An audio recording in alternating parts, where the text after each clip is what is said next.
Barcelona unfortunately lost 3-2 to Real Madrid during another El Clasico, and once again Barcelona was harmed by errors from its own squad and mainly by refereeing errors, and if it weren't for these mistakes, the score would have been completely different and Barcelona would have emerged victorious.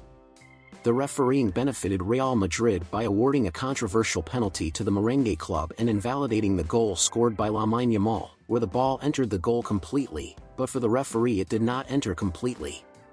If it weren't for that, the final score would have been 3-2 for Barcelona and not for Real Madrid.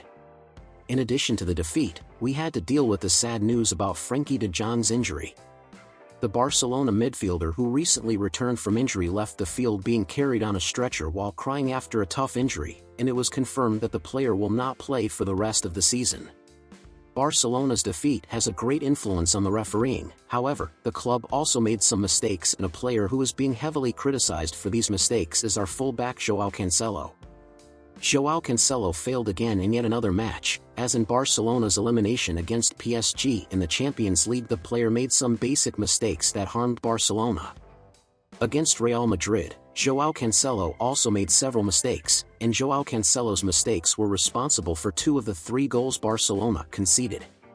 Madrid's first goal came following a poor marking by Cancelo against Lucas Vázquez, where the Real Madrid player managed to easily deceive the Portuguese and managed to penetrate the goal area with complete ease.